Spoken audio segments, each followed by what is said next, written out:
भगवत प्राप्ति की इच्छा जिस समय भक्त के हृदय में आती है, उस समय जो साधन चलता है वो भगवान की कृपा से, भगवत प्राप्ति होती है वो भगवान की कृपा से। इसलिए साधक में कभी अहंकार नहीं आता जो कृपा पात्र होता है। जैसे भगवान ने कृपा की, गुरु की शरण करवाई, तो भगवान कह रहे तद्विद्य प्रणिपातेन परिप्रश्नेन सेवया उपदेक्षन्ति ते ज्ञानम ज्ञानिनस तत्वदर्शिना। अपने गुरुदेव के समीप जाओ, साष्टांग दंडवत करो, भली भांति सेवा करो, सेवक की भांति होकर निष्कपट भाव से फिर प्रश्न करो, तब वो तुम्हें जो ज्ञान देंगे तुम्हारे हृदय में वो तत्व ज्ञान प्रकाशित हो जाएगा। श्रुति भगवती कहती है उत्तिष्ठ जागृत प्राप्य वरान निबोधत क्षुरस्य धारा निशिता दुरत्यया दुर्गम पथस्तत् कवयो वदंती। श्रुति वेद कहते हैं उठो ऐ जीव, जागो और महान पुरुषों की खोज करो और महापुरुषों के समीप जाकर उनके चरणों की वंदना सेवा करके उनसे ज्ञान प्राप्त करो। ये मार्ग छुरे की धारा के समान है, गिरते हुए देर नहीं लगती, केवल उनकी आज्ञा पर चलना नहीं गिर जाओगे। छुरे की धारा बहुत पतला मार्ग, छुरस्य धारा निशिता दुरत्यया दुर्गम पथस्तत् कवयो वदंती। ये छुरे की धार के समान ये ज्ञान का मार्ग भगवत मार्ग है। जैसा ज्ञानी गुरुदेव कह रहे हैं ठीक वैसे ही मार्ग पे चलोगे, कभी गिरोगे नहीं। भगवत प्राप्ति में अपना पुरुषार्थ मानने के कारण अहंकार रूपी दोष आ जाता है और अहंकार दोष उत्पन्न होने के कारण कभी भी भगवत प्राप्ति नहीं होती। वो भीषण संकटों में फंसता चला जाता है, काम क्रोध लोभ मोह मद मत्सर अहंकार। जो साधक भगवत प्राप्ति के मार्ग में अपना बल रखता है भ्रष्ट हो जाएगा। अहंकार के नाश के लिए फिर भगवान विपत्ति संकट बड़ी बड़ी अपमानजनक वृत्तियां भेजते हैं उसके सामने। अब देख, ये भगवान की विशेष कृपा साधक के ऊपर होती है कि जब वो गर्व करता है तो भगवान उसके सामने विपत्ति संकट और अपमान भेजते हैं। केनोपनिषद में कथा आती है कि देवराजेंद्र दैत्यों से विजय प्राप्त करके बड़ा उत्साह नाच गाना मना रहे थे और सब गरज रहे थे देवता। भगवान ने देखा कि अरे मेरे बल से बलवान होकर के ये विजय प्राप्त किए और अहंकार स्वयं कर रहे। केनोपनिषद में है ये कथा। तो भगवान एक विशाल यक्ष के रूप में प्रकट होते, ऐसे सभा में नृत्यगान हो रहा था दूर से, इतना विशाल आकर्षणकारी रूप। देवराजेंद्र ने कहा कौन सभा में जाके परिचय लाएगा, ये कौन बहुत दूर बलवान खड़ा है। भगवान अग्निदेव सामने गए और कहा मैं परिचय लेके आता हूं। सामने गए, कहा तुम यक्ष कौन हो, ऐसा यक्ष तो हमने कभी नहीं देखा। तो उनका पहले परिचय बताओ, तो तुम परिचय जानने आए हो हमारा, तुम कौन हो। तो उनका मेरा परिचय तुम जानते ही होगे, मुझे अग्नि देवता कहते हैं, मैं अपार बलशाली हूं। अच्छा क्या कर सकते हो तुम? पूरे त्रिभुवन को सूखे उपले की तरह भस्म कर सकता हूं। अच्छा ऐसा, एक तिनका डाला और कहा भस्म करके दिखाओ। पूरी ताकत लगा दी, दाहिका शक्ति भगवान ने खींच ली तो अग्निदेव जला ही नहीं पाए। सर नीचा किया और चले गए। देवराजेंद्र ने पूछा कौन? बोले असमर्थ हूं मैं उनके परिचय को जानने का। भगवान वायुदेव, उन्होंने कहा भगवान मैं अभी गए, कौन हो तुम? भगवान यक्ष स्वरूप में थे। उन्होंने कहा तुम कौन हो जो परिचय जानने आए हो, बहुत बलवान लगते हो। बोले हाँ मैं महाबल हूं, समस्त प्राणियों का पोषण करता हूं, अनंत ब्रह्मांडों को तिनके की तरह उड़ा सकता हूं। अच्छा ये तिनका है, इसको उड़ा दो। पूरी ताकत लगा दी, वायु देवता तिनका भी नहीं उड़ा पाए। देवराजेंद्र के पास गए, बोले असमर्थ हूं मैं, किसी भी देवता की कोई सामर्थ्य नहीं। जब देवराज उठे तो अंतर ध्यान हो गए यक्ष भगवान, और वहां भगवती अंबा त्रिपुर सुंदरी प्रकट हुई, ज्ञान समुद्र। और उन्होंने कहा तुम्हारा इतना गर्व बड़ा हुआ कि तुम संभाषण भी नहीं कर सकते थे। वो साक्षात श्री भगवान थे, समझ पाए तुम्हारे इन देवताओं में और तुम में कोई सामर्थ्य नहीं, भगवान की सामर्थ्य थे, तुम सामर्थ्यवान होकर विजय प्राप्त किए हो, इसलिए गर्व मत करो, तुम में कोई सामर्थ्य नहीं है। ऐसा अंबाजी ने उपदेश किया।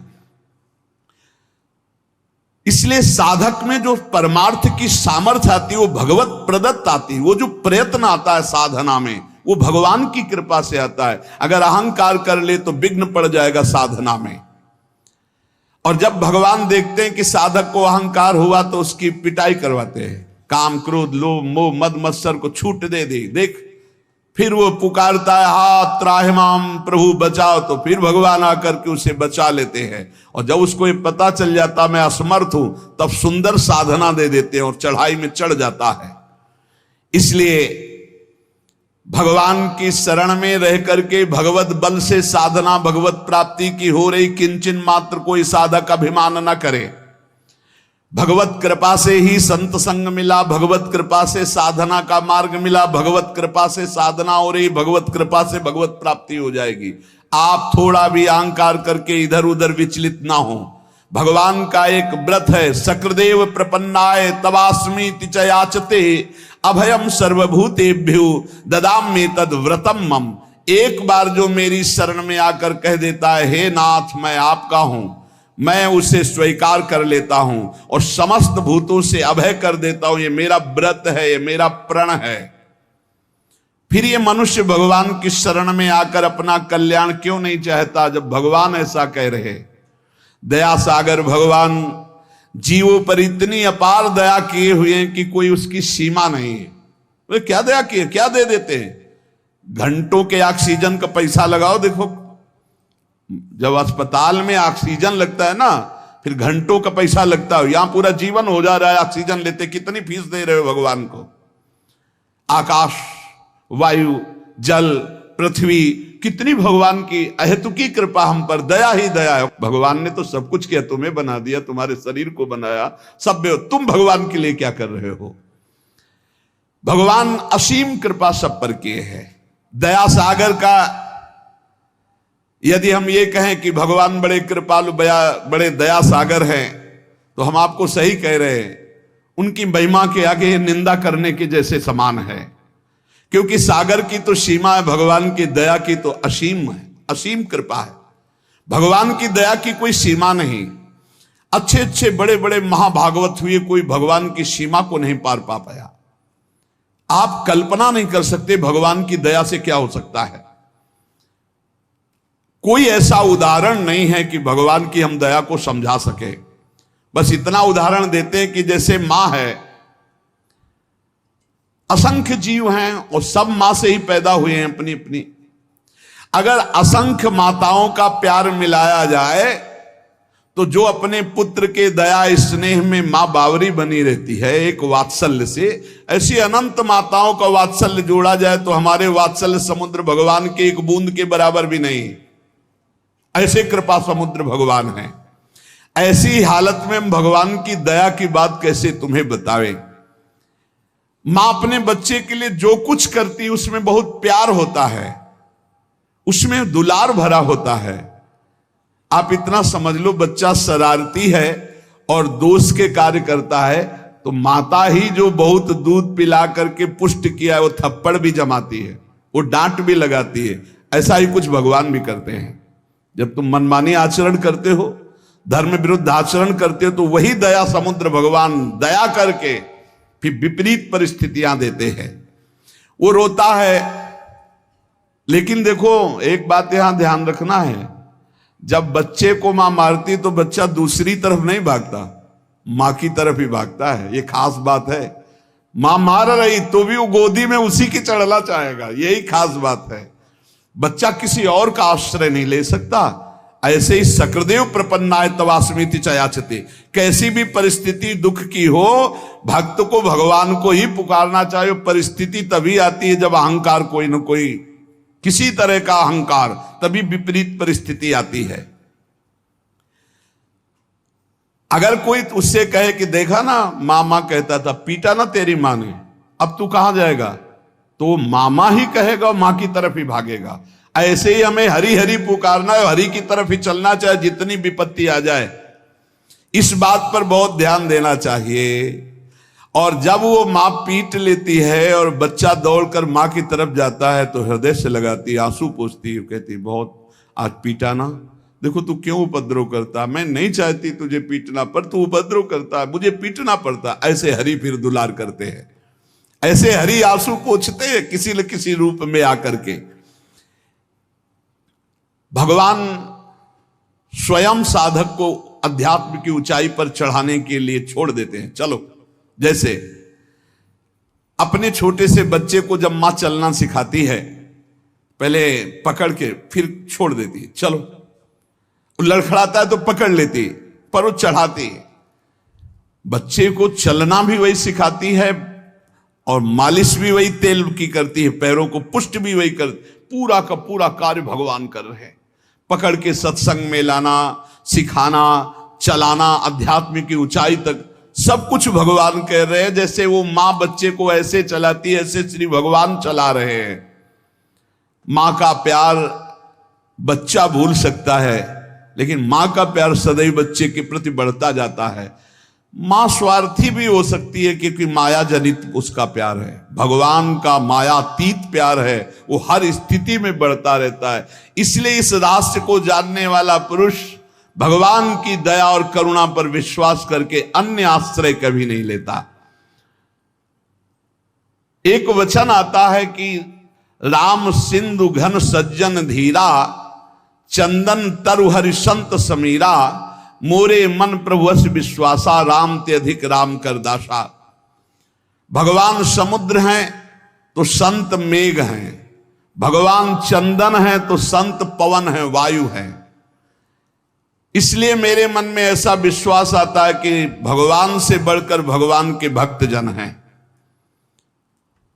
समुद्र जल से परिपूर्ण है, परंतु वो जल किसी काम में नहीं आता, ना कोई उसे पीता है, ना वो खेती सींचने के काम में आता है। लेकिन जब बादल बनकर के बरसता है तो मोर, पपीहा, खेती, पूरे जगत को आनंद की लहर बरसाता है।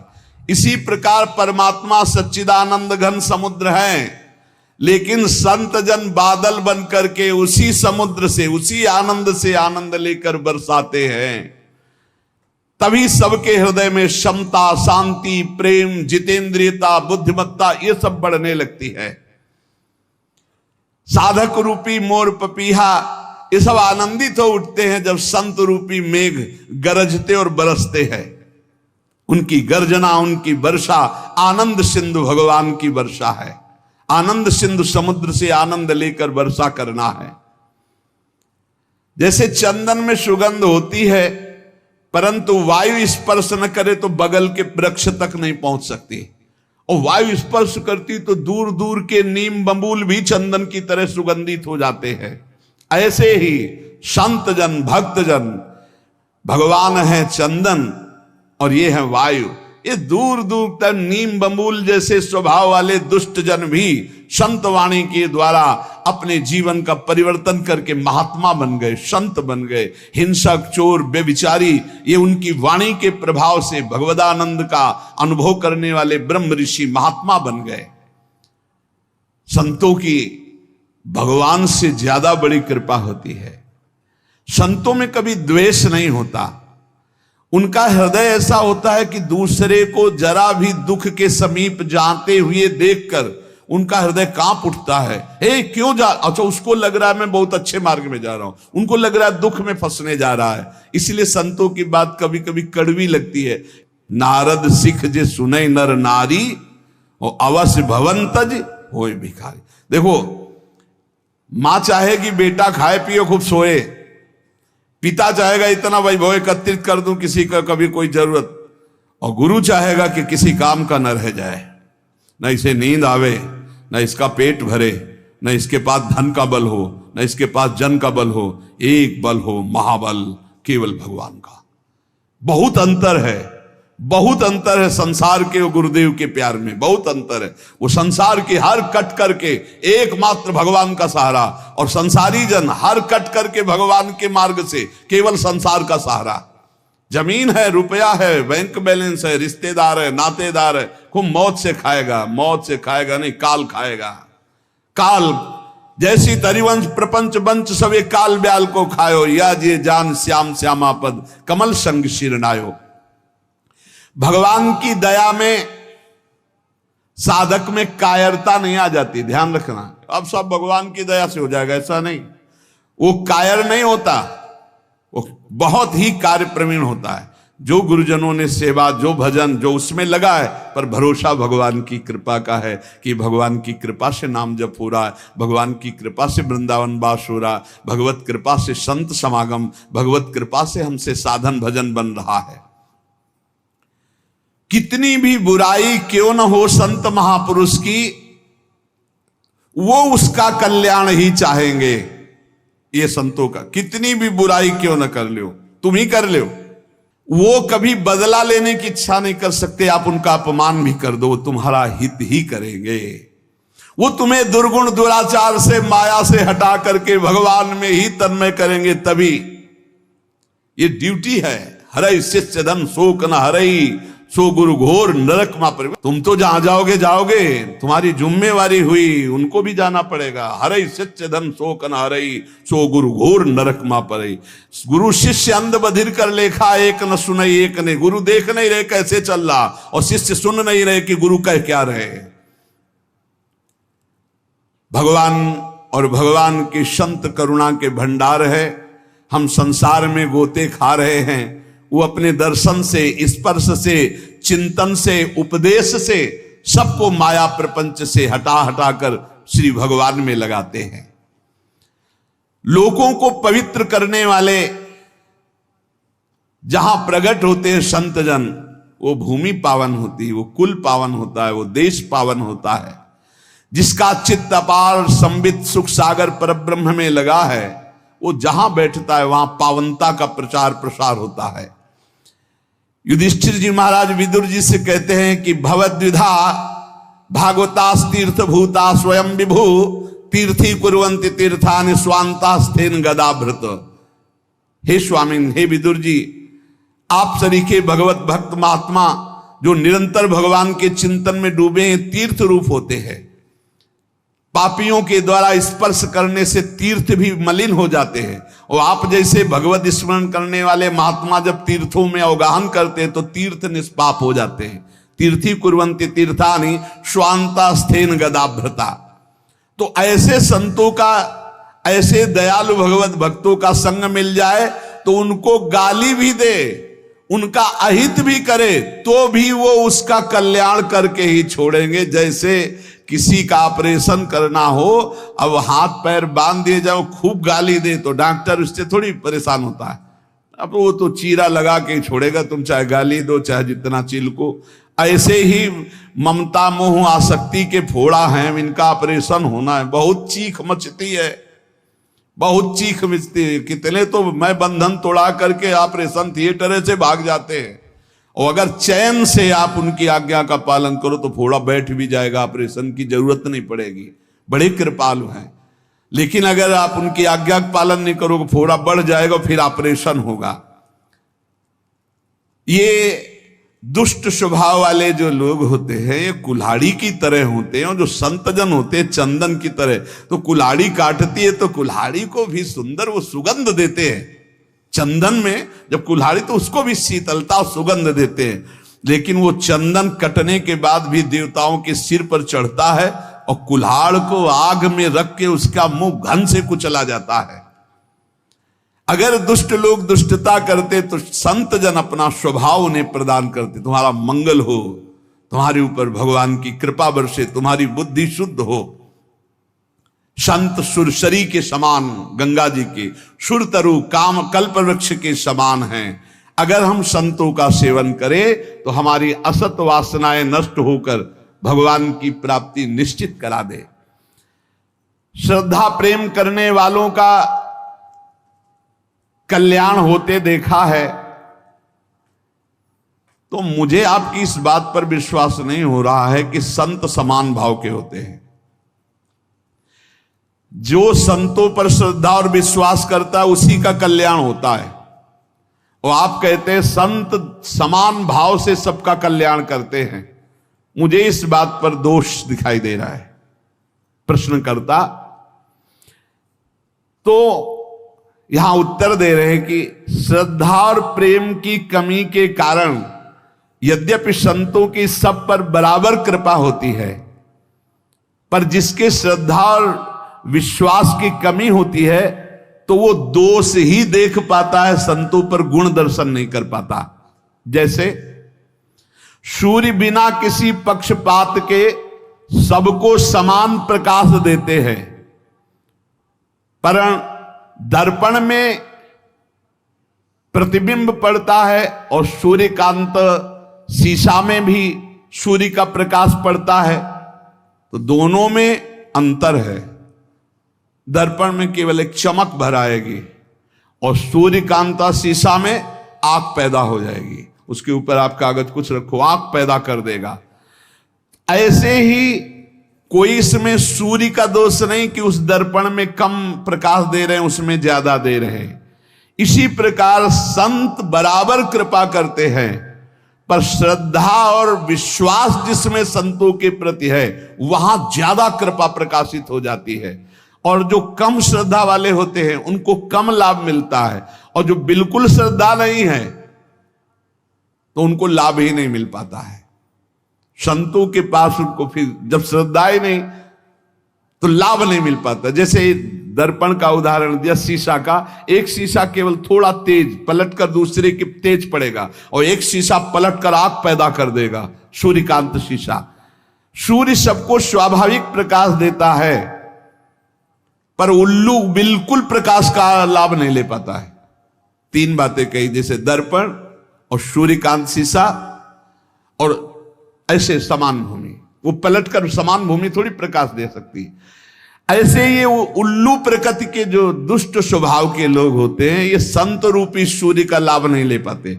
श्रद्धा और विश्वास जितना प्रबल है कि गुरु साक्षात परब्रह्म, काम हो गया, हम तो हर समय परब्रह्म को देख रहे हैं, परब्रह्म का भाषण सुन रहे हैं, परब्रह्म के समीप है, परब्रह्म की कृपा दृष्टि, मेरे कल्याण में क्या फर्क, उसके कल्याण में कोई फर्क नहीं। ये वैसे साधु तो नहीं है जिससे कल्याण हो जाता है, बिल्कुल वैसे ही अनुभव होगा। ये यथा माम प्रपद्यन्ते तास तथैव भजाम्यहम्। उल्लू के लिए चाहे जितना सूर्य प्रकाश हो उसको कुछ नहीं सुख मिलना, उसको अंधकार में सुख मिलता है। ऐसे ही चंद्रमा सर्वत्र बिखरी हुई चांदनी को सुख प्रदान करने के लिए, लेकिन चोर को बुरा लगता है चांदनी, इसमें चंद्रमा का दोष क्या है? ऐसे ही संत महापुरुष परोपकार के लिए, पर जो नीच प्रकृति वाले, चोर प्रकृति वाले, उल्लू प्रकृति वाले हैं, वो संतों से द्वेष करते हैं, उनको गाली देते हैं, उनकी निंदा करते हैं, और इसका फल होता है कि वो दुर्गति को प्राप्त होते हैं। यदि कहा जाए ऐसे दयालु पुरुष प्रत्यक्ष जो भगवत प्राप्त महात्मा है, तो उनकी बुद्धि क्यों शुद्ध नहीं हो गई? दुष्ट है तो उनकी बुद्धि क्यों शुद्ध नहीं हो गई? इसका उत्तर है कि संतों का गुण, प्रभाव और तत्व बिना श्रद्धा के नहीं आप लाभ ले सकते। श्रद्धावान लभते ज्ञानम। जितनी जोर की श्रद्धा संत पर, जितनी जोर की समर्पण वृत्ति, उतना ही लाभ। जब श्रद्धा होती ना, तो हम अपनी तरफ जब देखते तो लगता है आह निहाल हो गए, आज हमको देखा, आज हमारी तरफ मुस्कुराए, आज हमसे बात किया, अरे आज तो हमारे ऊपर सर पे हाथ रख दिया, अरे हम तो निहाल हो गए। श्रद्धा विश्वास नहीं है तो दुर्योधन को कोई फर्क नहीं पड़ रहा, भगवान भी बात कर रहे हैं। कभी कभी संतों के कुछ आचरण ऐसे होते हैं जिनको हम ना जानने के कारण दोष दर्शन कर लेते हैं। एक कुत्ता एक माट रखा था, उसमें कुछ खाने का था, चीनी आदि, तो ऐसे मुंह डाला।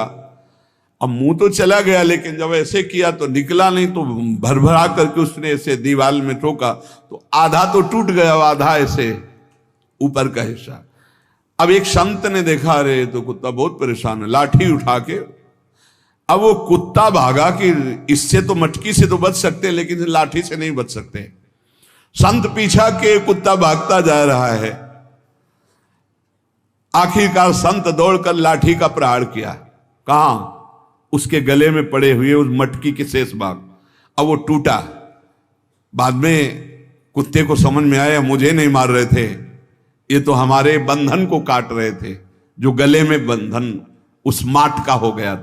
कुछ ऐसा ही संतों के प्रति भी होता है। देखते हैं कि इसके गले की फांसी बनने जा रहा है, अब वो डांट रहे हैं, वो दौड़ करके उसको संभालने की कोशिश कर रहे हैं, उसको बुरा लगता है। वो कुत्ता समझ रहा था कि मटकी से तो बच गए क्योंकि फूट गई, सांस लेंगे, गले में पड़ी तो पड़ी रहे, लेकिन ये तो लाठी से खोपड़ी फोड़ देगा। लेकिन वो खोपड़ी फोड़ने के नहीं, वो मटकी का वो जो शेष भाग है उसे फोड़ने के लिए दौड़। ऐसे ही हम देख नहीं पाते हैं कि संत हमारे किस बात पर प्रहार कर रहे हैं, और अगर हम उनकी हर बात में वचनम करिष्येतो में निकल गए। संत महापुरुषों की दया, भगवान की दया समतापूर्ण होती है। संत उसे ही कहते हैं जो विद्या विनय संपन्ने ब्राह्मणे गव्यस्तनी सुनीच सुपाके च पंडिता समदर्शिना। लोग बर्ताव से समता चाहते हैं संत से, तो कह रहे हैं कि बर्ताव में नहीं हो सकता। संत वो है जो विद्या विनय युक्त ब्राह्मण में, गौ में, हाथी में, कुत्ते में, चांडाल में समभाव देखता है, बर्ताव नहीं सम। बहुत समझना नहीं तो ये लगेगा कि समदर्शी संत नहीं है। लोग कहते हैं कि संत तो सब में समान व्यवहार करते, समान व्यवहार हो ही नहीं सकता, समान दर्शन कह रहे हैं। विद्या विनय संपन्ने ब्राह्मणे गव्यस्तनी, गाय में और कुत्ता में समान भाव रखना है, व्यवहार का नहीं, दर्शन केवल कि कुत्ते में भी भगवान है और गाय में भी भगवान है, व्यवहार अलग होगा। खाद्य व्यवहार स्वरूप आकृति गुण व्यवहार इनको देख के किया जाता है। समता सब में भगवान की है, सब में एक आत्मस्वरूप श्री भगवान है, संत जन ये देखते हैं। अब जैसे हमारा देह समान रूप से हमें प्यारा है, ठीक है, बोले व्यवहार समान होना चाहिए, बिल्कुल समान, यहां लगेगा तो दर्द होगा, यहां लगेगा तो दर्द होगा, ये केवल दर्शन समानता का। व्यवहार में यहां भी भेद हो जाएगा, और अगर भेद का अगर सही व्यवहार ना हो तो मूर्ख का आ जाएगा। नहीं, अब यहां छुआ कोई मतलब नहीं, फिर ग्रंथ छू रहे हो, नीचे के अंगों को छूने के बाद रज लगा के हाथ धोना होता है। क्यों व्यवहार में भेद किया? क्यों किया? तुम्हारा ही तो शरीर है। बोले नहीं, इतना तो होगा, व्यवहार में तो भेद होगा, व्यवहार में भेद होगा, दर्शन में भेद नहीं होगा, हमारा ही शरीर है। व्यवहार में भेद स्वाभाविक होता है। आंखों का काम है देखना, कानों का काम है सुनना, इंद्रियां देखो भेद में व्यवहार कर रही हैं, इंद्रियों के द्वारा जो व्यवहार होता है वो भेद में हो रहा है। समता दृष्टि की है आंतरिक की, सब में एक भगवान है। जैसे शास्त्रीय विषमता सिद्ध पुरुषों में भी पाई जाती है, परमार्थ के पथिक को यह विषमता धारण करनी पड़ेगी। व्यवहार में विषमता और दृष्टि में समता। कैसे? बोले माता, बहन, पत्नी, तीनों स्त्री शरीर है, पर व्यवहार तीनों से बिल्कुल अलग अलग होना है। व्यवहार में समता और दर्शन में तीनों शरीरों में एक ही परमात्मा विराजमान है। हम कुत्ते को रोटी देते हैं और गाय का हरी हरी घास से पूजन करते हैं। अब हम सोचे कि कुत्ते को हरी हरी घास खवा करके पुष्ट कर दे, होगा क्या? व्यवहार में भी क्षमता है। या हम सोचे विद्या विनय संपन्ने ब्राह्मणे को हस्तनी सुनीच सुपाके, सबको घास, नहीं चल पाएगी ना। विद्या विनय ब्राह्मण जो ब्राह्मण है उसको कचौड़ी पूड़ी खवा करके, गाय को हरी हरी घास खवा के, कुत्ते को रोटी खवा दी, हाथी के लिए और बड़ा चारा डालना पड़ेगा। व्यवहार में नहीं, दृष्टि में क्षमता। ऐसे ही महान जो संत भगवत प्राप्त हैं उनके व्यवहार में भी क्षमता होगी और दृष्टि में क्षमता होगी। उनसे जो बैर करेगा दिखाई देगा वैसा, उनके हृदय में बैर नहीं है, लेकिन वो बैर करता है इसलिए उसकी दृष्टि में दिखाई देगा। जो उनसे मित्रता करते हैं वो उनकी दृष्टि से, उनकी दृष्टि में दोनों समान है, पर व्यवहार में जब आएगा तो जो दैन्य होकर प्रणाम नमस्कार करके आर्त भाव उससे मुस्कुरा के बात करेंगे, और जो कटु और क्रूर स्वभाव वाले हैं उनसे उदासीन होकर बात करेंगे, अंतर में उनके कोई भी द्वेष नहीं है, वो समता को प्राप्त महापुरुष हैं। अनुकूल पदार्थ आएगा मुस्कुरा के पाएंगे, प्रतिकूल आएगा हटा देंगे, ये व्यवहार है, समता एक दृष्टि है। इसलिए हम संत महात्माओं की आज्ञा का पालन करें, भगवान की कृपा से सत्संग मिलता है। हम